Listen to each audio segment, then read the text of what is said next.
Hello, and welcome to Evolving on Purpose, a show I have created in hopes that I can inspire you to take the deep dive into discovering who you are and what you came here to do. Each week, I will have on individuals to share their unique journey to self-discovery and where their purpose is taking them. I will also do solo episodes to share what I am currently learning, practicing, or even just contemplating. So come on, what are you waiting for? Join me in Evolving on Purpose.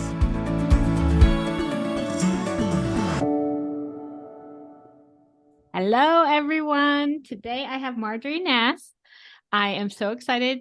She is really an advocate for women, and especially when they're moving into perimenopause and menopause, and how they can really do this gracefully. And I'm just so excited to share. So this episode is geared towards women, but if you're a man that loves a woman or has a woman in their lives, maybe it's a good thing for you to listen to or share with them. But yeah, welcome, Marjorie. Oh, Angela, it's such a pleasure to be here and speak with you. Yes. Speak with your audience. I'm very excited about this. We've discussed that. I am turning 40 this year. A lot of my friends are. My mom and I, we love to kind of go into the women's hormonal health, our female genes or our ancestry or whatever usually has, some extra estrogen and things like that. So we're always kind of learning about this subject. So I was really excited when I met you in the podcast collaboration, and I just love your take on some of these issues. So I'm really, really excited. And if you could just start. So where did you come from and how did you get into this world? Yeah. I love the way you put that. Yeah. So I grew up in New York City, and I had a pretty intense kind of corporate job when I first got out of college for, I guess about 15 years, 10 years. And I had like the typical grind. Like I took the subway and I went through all the throngs of people. And I had the kind of jobs where I was in advertising and in publishing. So I was like in and out of people's offices a lot and just dealing with all that stress. And there was stress in terms of my job because I had to entertain clients all the time. So there was a lot of like meeting and greeting and late night dinners and all that. And I found myself not well. Like I was also like pushing at the gym. So it was like run to work, run to the gym, go out after, never stopping. And I had terrible digestive issues. I had IBS. I had terrible insomnia for the longest time. And I was on this roller coaster of like anxiety and depression and dealing with that. And so that wasn't great. And I just was totally the medical route. And then I started dating someone who was very into the holistic world. And he introduced me to a woman who was basically like a healer, an alternative health practitioner. And she was like, you really should try yoga. And so the first time I did yoga, it was at my gym. And I went to this class, and, usually I was like at the gym reading the newspaper back in the newspaper days and on the treadmill or on the Stairmaster. So I went into this yoga class, and he had us starting on our back and breathing. And I ran out of that class in 5 minutes, like at the most. And I went back to my life. And then I tried it again at a different place, and I liked it. And I thought I was in great shape, and it was hard and I was breathing, but I felt better. I knew it was the right thing for me to do. And through a series of circumstances, I left my job. So I had more time because I was consulting. And the more and more I did yoga, the better I felt. The first thing was that my digestive issues got so much better. And that might be really surprising. It was surprising to me, but basically one of the underlying causes of that was the stress. And then I started, feeling better mentally and emotionally and sleeping better. And I got so into yoga and its philosophy that I decided not to go back to corporate and be a yoga teacher. And I say, like, I traded my high heels for yoga pants. And that was great. And so I got into yoga. I loved it. I loved sharing. I taught yoga classes and workshops and retreats. And then I started learning more about yoga's wellness science. And it's called Ayurveda, which just means science of life. And it's really how to live in a body. And it's thousands of years old. It's much, much older than modern medicine. And there's a simplicity to it, such a simplicity that when I learned about it, I felt like the world made sense and my body started making more sense because of these rhythms.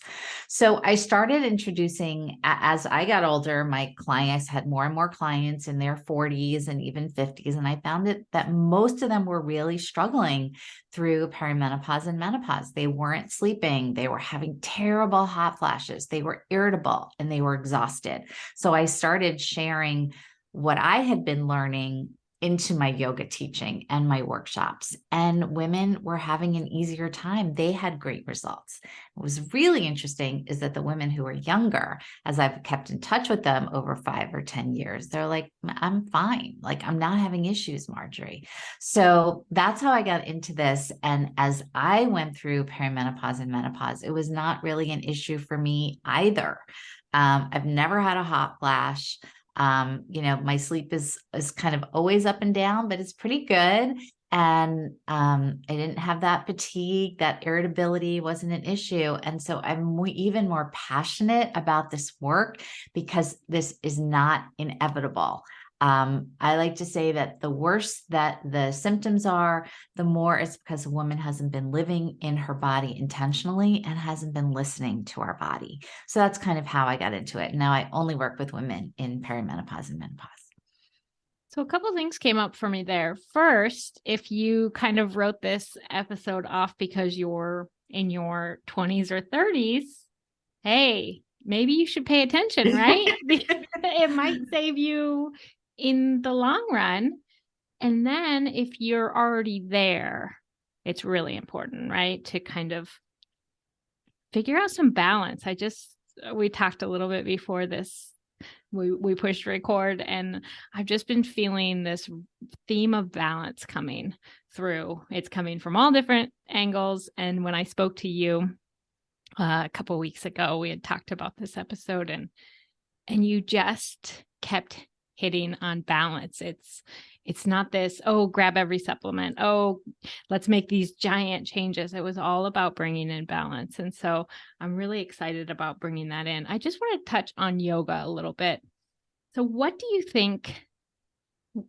about yoga really makes the change? For me, it comes up as I always feel mindful when I'm doing yoga. Like I feel it's a very mindful practice. I'm in the moment and I'm in my body.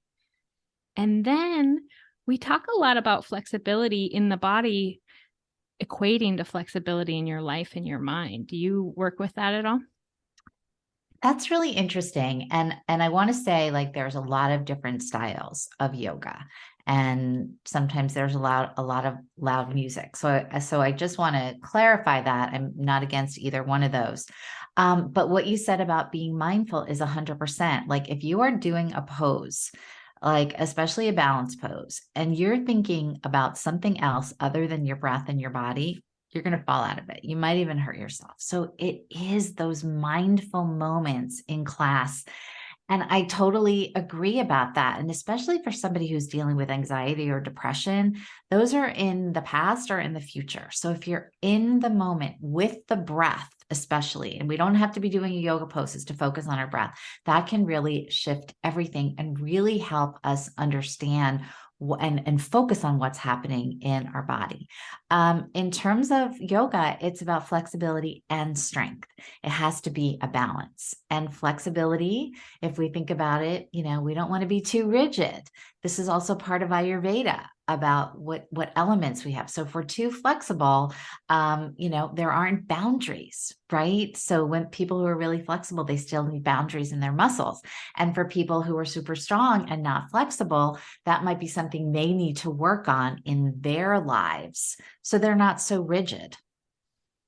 I love that. I just keep seeing all of these patterns come up. I was watching an astrology video today. I've been learning more and more about astrology, and we have these red lines that are squares and oppositions, and there's sometimes people say that they're negative energy, and then we have these trines and these conjunctions that are positive energies. But the woman was really going into how we need both, because the red lines are movement and the green lines are where the expansion, and we need both, right? Like we can't just expand and we can't just move, we need both. And you're saying the same thing in yoga. We need strength and flexibility. We need the yin and the yang, right? 100%. It's everywhere. So let's talk a little bit about, how do we bring more balance into our lives? Do you have practices? How do you help people see, like, am I out of balance? How do you know if you're out of balance? How do I bring? Okay. Well, I would say that living in 2023, that the vast majority of people are out of balance. It just is. There's so much coming at us. And part of that is that there's so much coming at us. There's so much information. And even if you're listening to this and you are in perimenopause and menopause, I would hazard a guess that you've been on Google, and Miss Dr. Google says that there are 28 million results if you Google perimenopause and menopause. That was a few months ago. It's probably more now, but I did look it up, and it's so overwhelming that God causes more stress just to try to figure it out.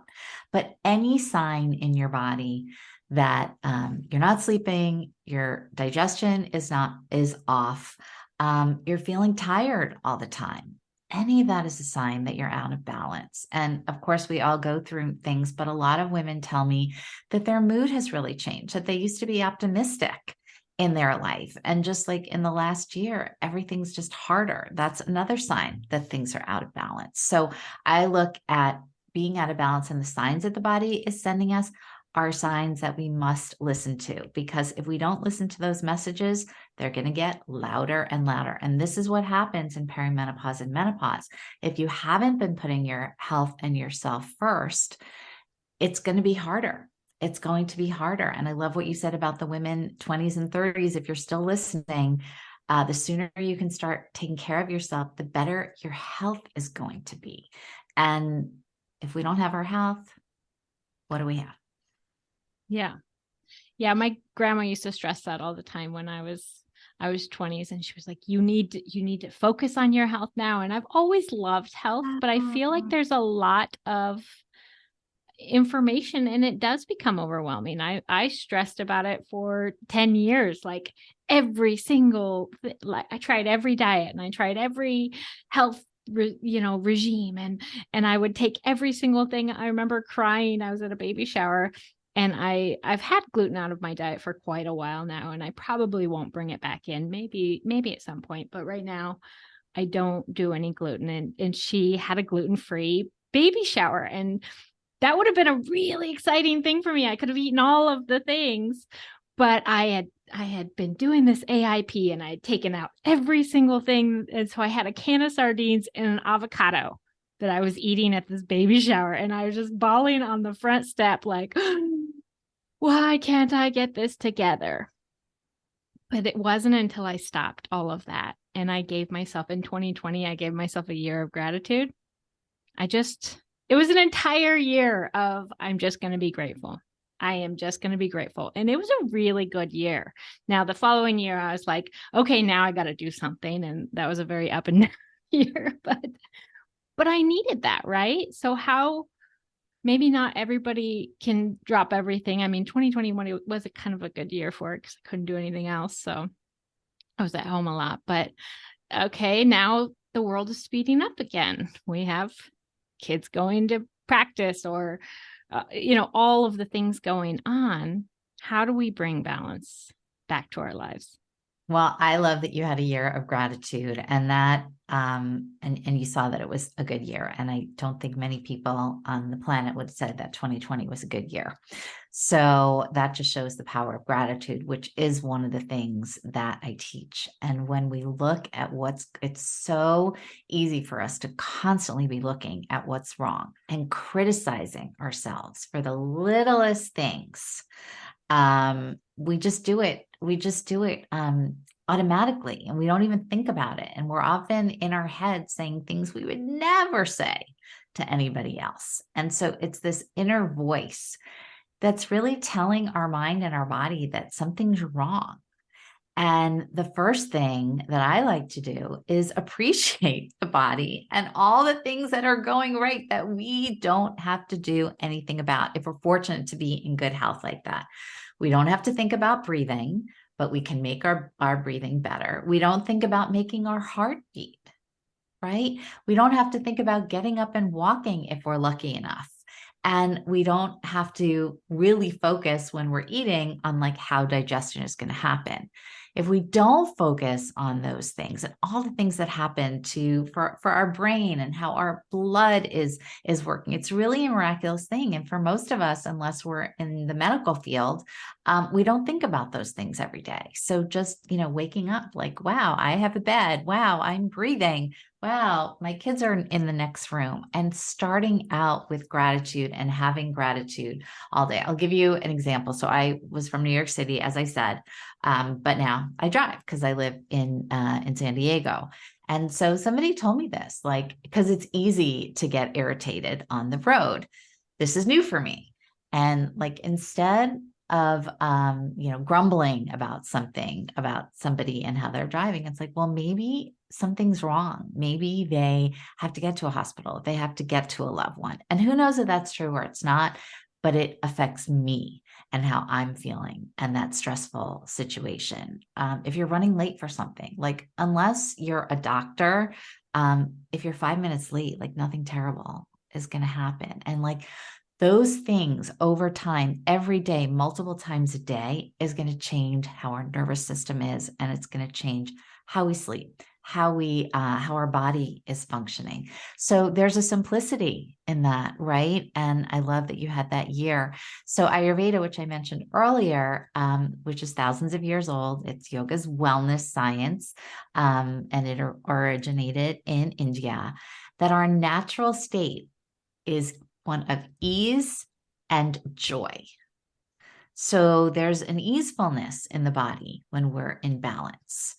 And joy is a different state than happiness. And I just really learned that. And it's just like, even if you're going through a hard time, a difficult time, there's joy to be found in the little things. So I always speak about that. So that's another reason, like, if you're not feeling the basics of ease and joy, you're most likely out of balance.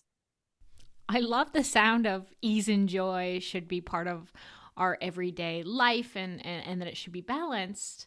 But I know that it can be really difficult when you're running from thing to thing, when you work all day and then you have maybe kids' sports or all of the busy things in life. It just seems like that would be a hard thing to tap into. Do you have any advice for us on how to bring this ease and flow into our everyday lives, even when they are really busy? Yeah, and I think that's true for anybody, like, stressing about getting somewhere, or feeling like you're running behind the first thing that you wake up in the morning, and that's your first thought, and then looking at the phone can bring you out of joy really quickly. So one of the other things, and I know this is more and more difficult, is to be with yourself and your own thoughts and your own feelings and your own joy before letting the outside world in. And what I mean by that is your phone, is the news, is anything like that. And this has gotten harder and harder.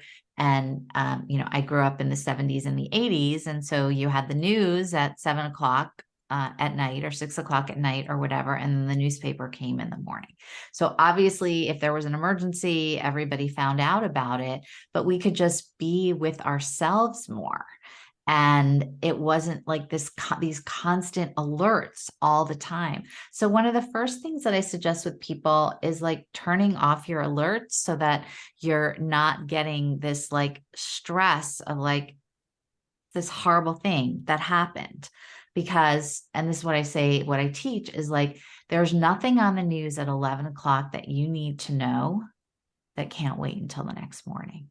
And it's going to affect your sleep, and that's going to affect everything else. So, those are, I think, a couple simple things that I can share. Yeah. So we're starting the night before. We're not taking in this information before we go to bed. Yeah. And then we're sleeping. And then right when we wake up, we're not taking in this information, right? We're cultivating the intention behind our day. 100%. Beautifully said.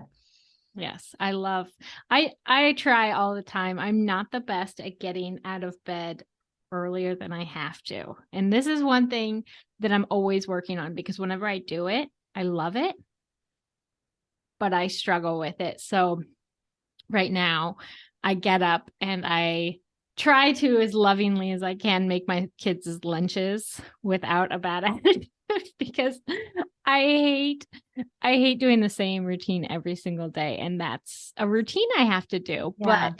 But what's the alternative? The alternative is that my kids go to school and eat school lunch, which I don't love what they serve. So I get the gift of giving them this lovingly packed lunch in the morning. And so it's all about my mindset for me. Would it be better if I got up 20 minutes before and did a nice little meditation or had some tea or something, like to do something for me, and then I made the lunch? I think so. But at the same time, I'm loving myself enough to say, this is what works for me. This is how I can do it in a way, right? And I think that's something that we could go into a little bit. We have these really large lists that we try to get, like, all of this stuff on our plate. How do you decide like what's worth it and what's not? Do you have any tools for that? That's such a good question. And I just want to go back, if I could, to what you said. Yeah. You said, I have to make my kids lunches. You choose to, because you know that you can nourish them better.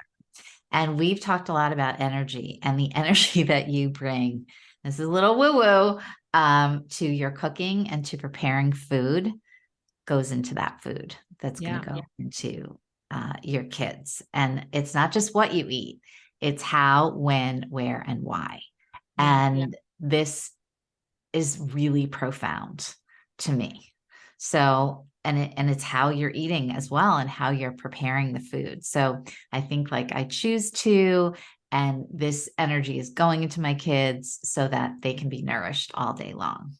Yeah, that really brings up, and I am a woo-woo person. My kids roll their eyes at me because when I remember, I literally stand there at the stove after I've cooked a meal and I put my hands over it. My mom actually taught us this. We would bake and we'd add the cup of love, But instead of doing that, I just stand there and I feel all of the energy coming down through the top of my head and through my hands. And I literally, my hands light up and I feel this energy and I bless the food and then I serve it. But I don't do it every time. So I really am 100% on board with infusing it into their lunches in the morning.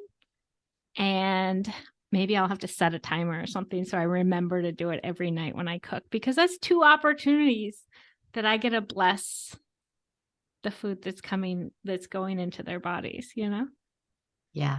And now I forgot your question. Sorry. Oh. So my question is that I know when I talk to people, they know that they have too much on their plate and they know that they're stressed out, but it's like, how do we make the decisions as to what, because as women, we do have a lot of things that feel like I have to, right? But how do we either change the narrative, or how do we figure out what we can drop or what we can add or to get this balance? It's a really interesting question. And I think it's about looking at things that you're doing and do you love to do them? because there are ways now that we can cut back on ways to do things that we have to do, that we weren't able to before. So choosing to, like, some people love to go shopping.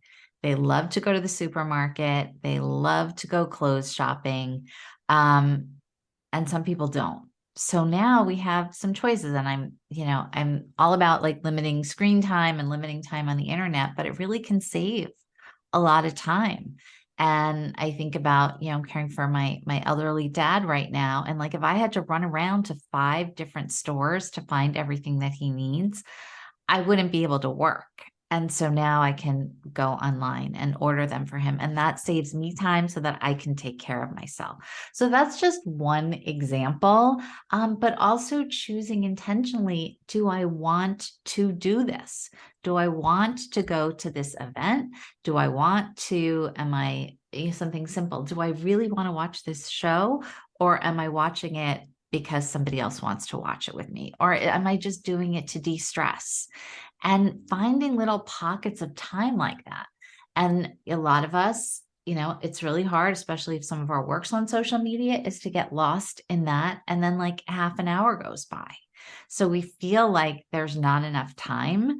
We all have the same 168 hours in the week. How are we choosing to use that time? So would it be better to take 5 minutes to do a little bit of breathing, or a couple stretches, or a walk around the block to get some natural light, and just leave the phone alone for a moment? It's simple, and I have had some people say to me, well, but it's really hard. It's really hard. Well, is it really hard? I know for me, I love to walk, so that's always a good thing that I enjoy doing it. Yeah. But a lot of times I'll find myself feeling too tired to walk, and I'm just like, well, guess what? If I walk, I'm gonna have more energy, right? And that's how it always works for me when I get up and do it. At first, it starts out kind of, I'm drudgery, like, okay, get my shoes on, I'm gonna go out. And then I'll find some music, or I'll find a podcast or something that I want to listen to, and I find myself not wanting to stop. Then I'm like, oh, I could go for, and then I come home and I've got a new outlook, right? Like I've kind of moved through that. I love that. And one option or alternative, I would say, is scheduling in the walk.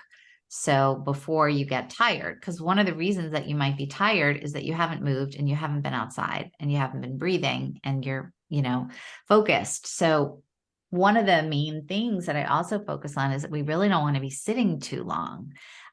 We all know this. And the answer, so even if you're going to the gym, even if you're doing an hour of that, that's great. But getting up every half hour, every hour, taking a walk around your home, getting outside for a few minutes, all of that is cumulatively going to make a huge difference in, obviously, in your physical, musculature and cardio, but it makes a difference in your mental health as well.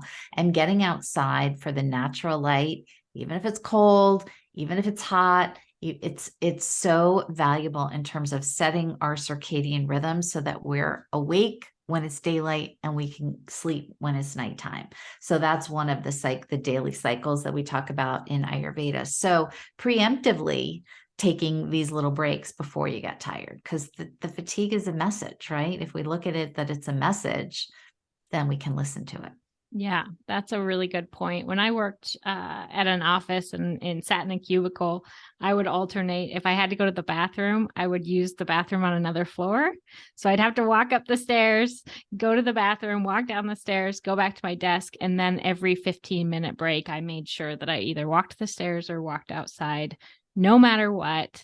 And that gives you that movement, because we get, especially if you're really good at focusing in, maybe setting a timer or something to make sure you are getting that movement. Yeah. And, one of the things about staying really hydrated is that you do have to get up and go to the bathroom more often. And if you keep your water supply in another room, you've got to go get it. You've got to get up. And how brilliant was that, taking the stairs to the bathroom? If you have a bathroom on another level in your home, you could do that too. And I think when we're working at home, sometimes it's harder. And we're looking at other things like, oh, I need to do that. I need to clean that. And it's all very distracting. And having that structure in your day, because you'll notice, like I've been sitting for about an hour now, like you guys can't hear me on the podcast, but I'm starting to move around a little bit because my body's telling me, like, you've been sitting for an hour. Yeah, I think a lot of people are very used to sitting a lot, but I think if you implement the habits, then you'll start to notice, and your body will be like, no. Yeah. And that's one of the things that over time, why so many people do have lower back pain. They have back pain now with all our devices, our head is forward. And those are the things that cumulatively really are hard on the joints and on the muscles. Even if you're going to the gym all the time, even if you're walking an hour a day, adding those extra movements is one of the most valuable things that you could do. Yeah. And so what do you usually suggest for people movement wise during like every day? Like how much movement? How do they get this movement in?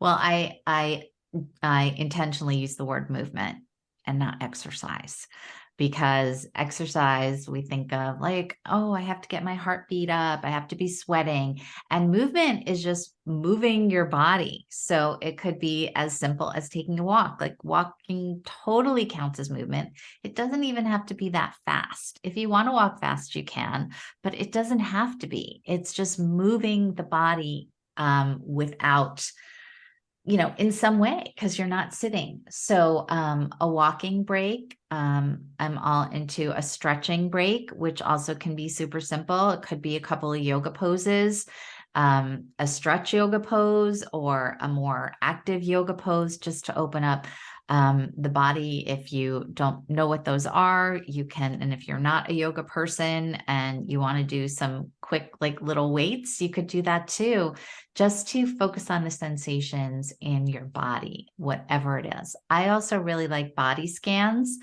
And I can give you guys one if you want. Yeah, let's do a really quick body scan. I love body scans. Okay. So if you're driving, don't do this. If you're driving, don't do this. Okay. I'll do just a couple minutes. So come to the edge of your seat. So you can do this while you're sitting, as a quick 2-minute break. Make sure that you're sitting on the edge of your chair so your feet are flat on the floor.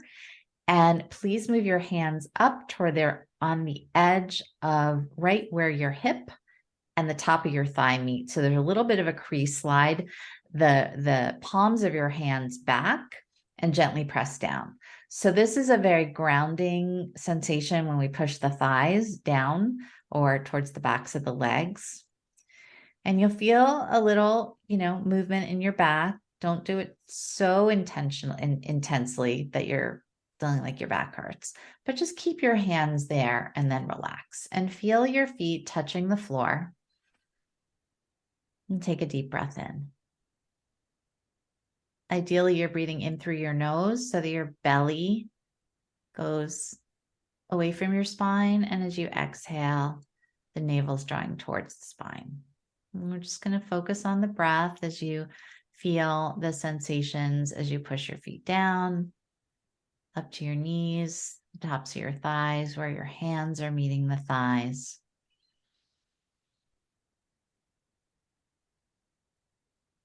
And feel the backs of your thighs where your seat meets your chair.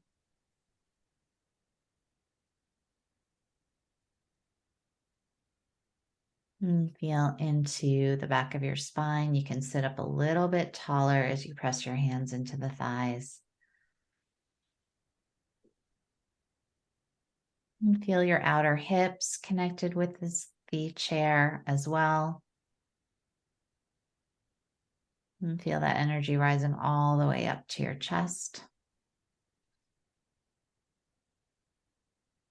Think about your breath as three-dimensional. So the breath is going not just to the front of the belly, but also to the side. So the rib cage is like a basket or a pipe, and you're filling it up in three dimensions. So the lungs are also in the back of the rib cage. So think about sending the breath there.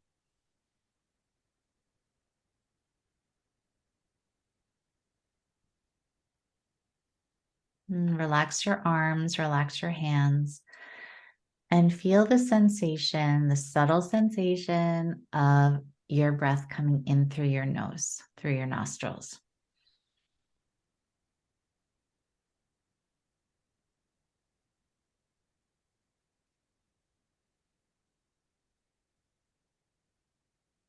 And gently press your eyes a little more tightly closed.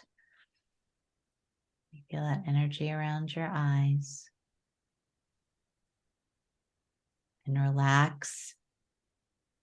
And now go ahead and swallow. Fill your mouth.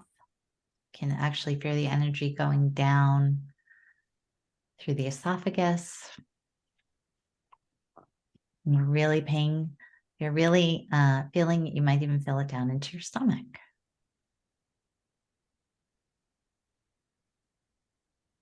And slowly bring your palms together in front of your heart.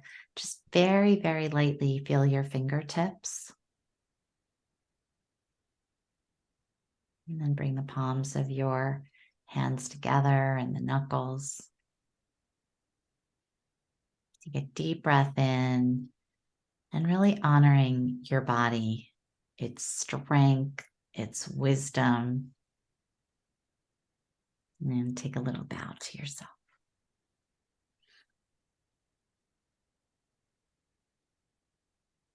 That was so wonderful.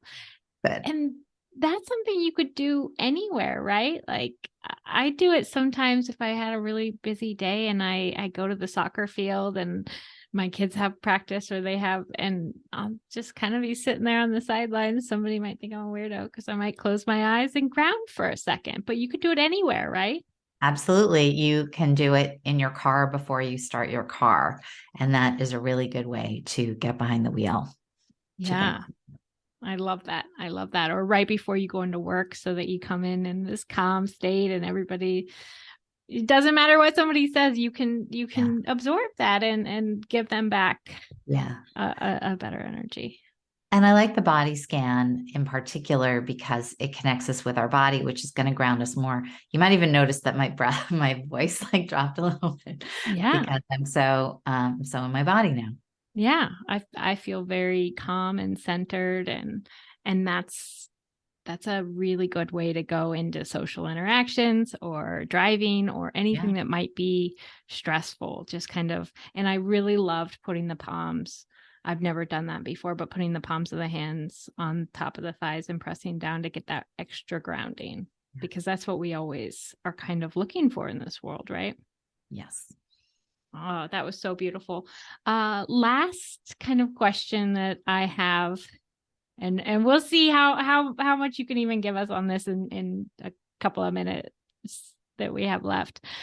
Do we have to gain weight in perimenopause and menopause? Like, are we fated to gain all of this weight? Like, what is going on with that? How do we mitigate? Great question. So our metabolisms change as we get older. Every year, our metabolism's getting a little slower. It's just, that's something that's a little bit hard for us to change as we live in our bodies longer. That's what I call aging. You're living in your body longer.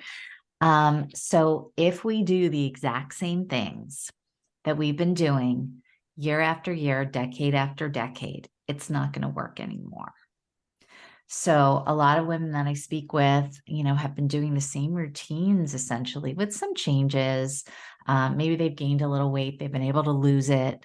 Even, 20, 30 pounds, they're able to lose it. And then all of a sudden things don't work anymore.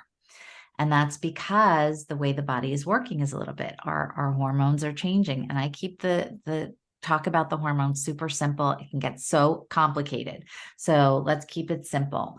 But when our stress hormones are active, like all of our stress hormones that come out when we're exercising. That can help, that can put on weight, especially in the belly.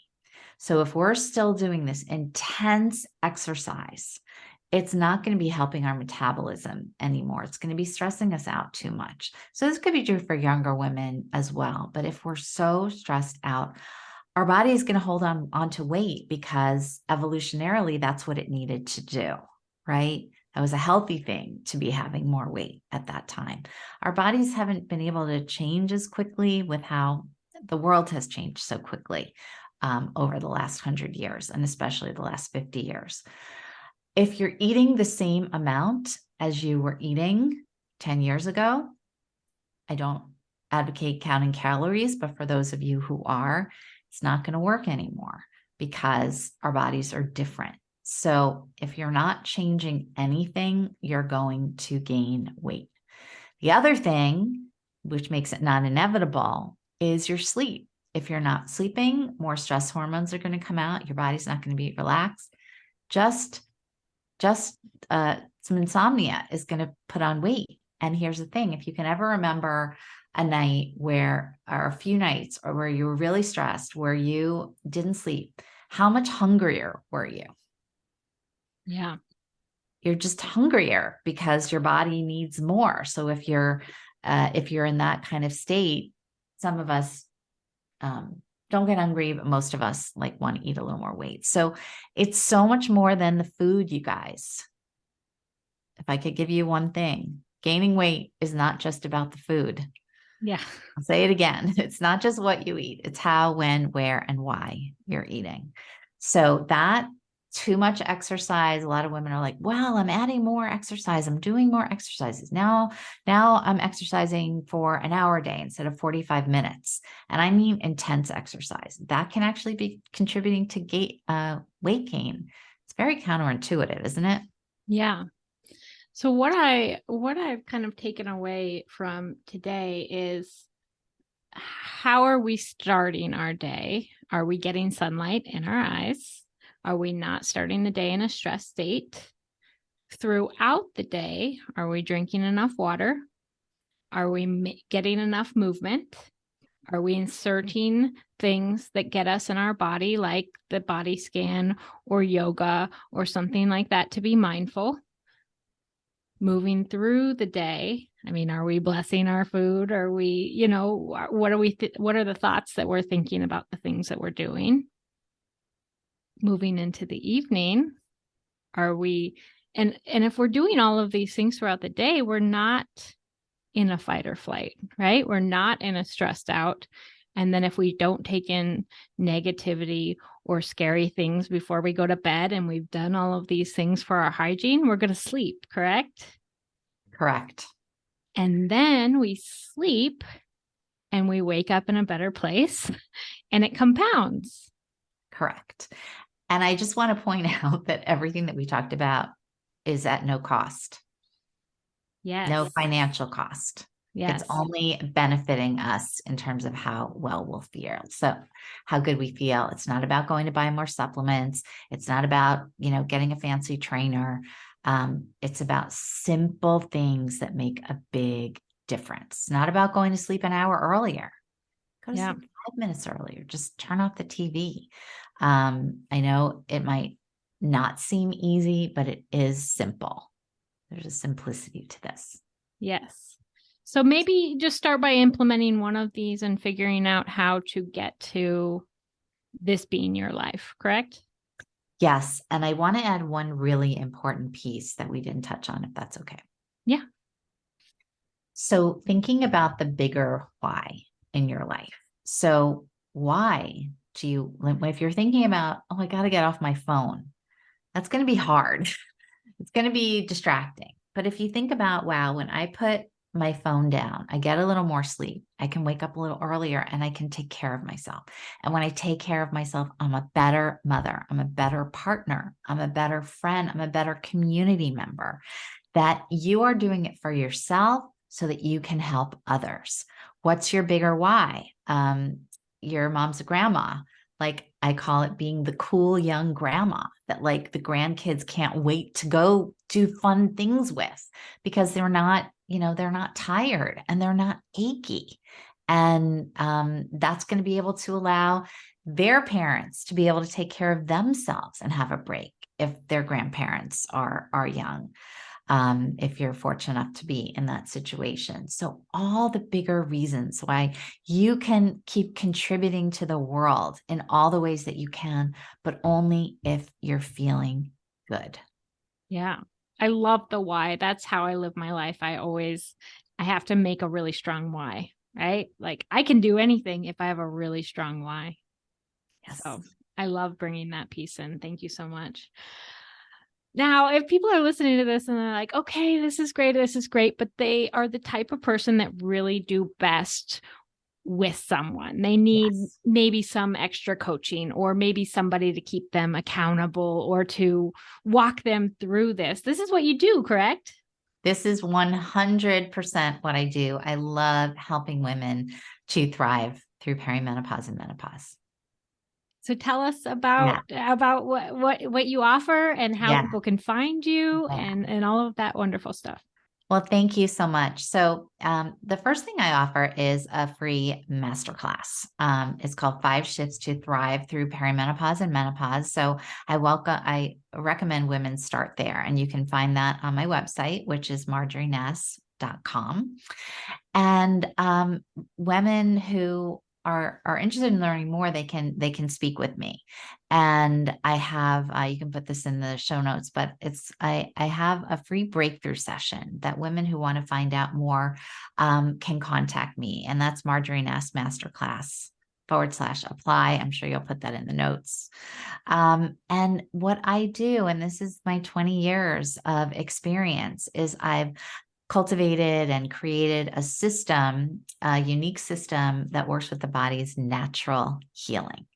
And it's a program that I have that works great because it's all online, so women can watch and listen to the trainings whenever they want. But there's also a group component where all the women in the group have time together. And then there's an individual component. So I've done it all different ways, and I find the group individual program works the best way so that there's support through all of that. And like you said, like a lot of women, they don't know what to do. This is a start about what I've shared, but it can be a challenge. Challenges come up over the way all throughout how we're trying to transition our health. So that support and accountability and motivation and holding their hand that they need and having somebody that they can contact with questions is really what I do. And I would be happy to speak with anyone who wants to know more. This is for women who are in perimenopause and menopause, even if it's at the beginning. As I said, the sooner you can start addressing your health, the easier transition you're going to have. And this can be 10 years, you guys. So perimenopause can start in your late 30s, and that can last 5, 6, 7 years. And that's the period up to menopause. And then menopause, after menopause, is called postmenopause. And a lot of women are still experiencing symptoms there as well. Perfect. Well, I'm so grateful that you're here to advocate for all the women out there because it's confusing and it's made complicated. And the way that you talk about it, the energy in which you bring to it is very simple, very a balanced approach. And I love that so much. So thank you so much for coming on and sharing all of this great wisdom and for doing what you do. Well, it's been my pleasure. And I just want to end by saying again, like it doesn't have to be a struggle. It really doesn't. You can thrive and for the next, 25 years, 35 years, 45 years and feel amazing.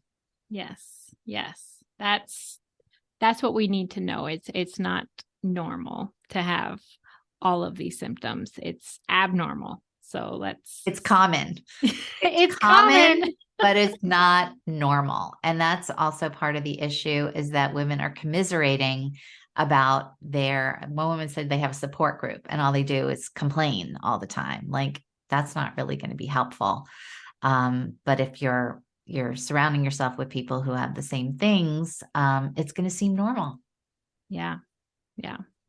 Well, thank you so much, Marjorie. I'll put all of that in the show notes, and so people can find you and follow you and check out the masterclass. That's wonderful.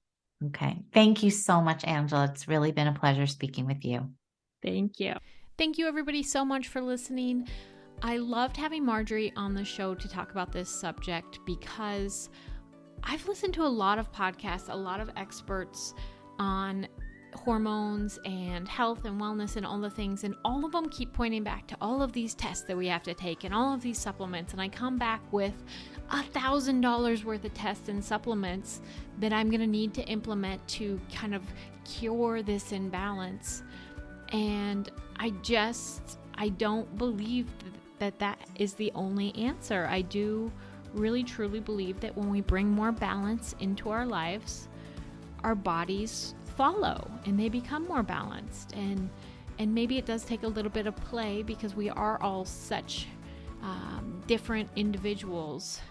But when you really can find within yourself, and that's what I love about human design, it talks about how we can feed the different body types and how what we need to calm and things like that. It does give us a little bit more direction. But even without that, just adding the water and the clean food and moving your body and cutting out some of the stressful stuff before we go to bed and when we wake up and just adding some meditation, all of these things can really make the biggest difference. It was really interesting to me. I was reading this book and it talked about how a stressful thought can be more dangerous in your body, more adverse to your health than smoking a cigarette. And I'm not advocating anybody to go smoke a cigarette, but if you really think about that, how stress can really, really, really break down the body very quickly, throw off all of your hormones, throw off everything, then it becomes very important to find ways to mitigate stress and find ways to balance our body's response. And so I loved all of the tips that we learned in this episode. I think that if you even implement one, you'll see a difference in your body, your mood, your thoughts and feelings, and it just has such a ripple effect. So I hope that everybody got something out of this episode, whatever your age, wherever you're at in this journey. I think that implementing some of these techniques are gonna help no matter what. So thank you everybody so much. Have a wonderful week, and as always, let's keep evolving on purpose.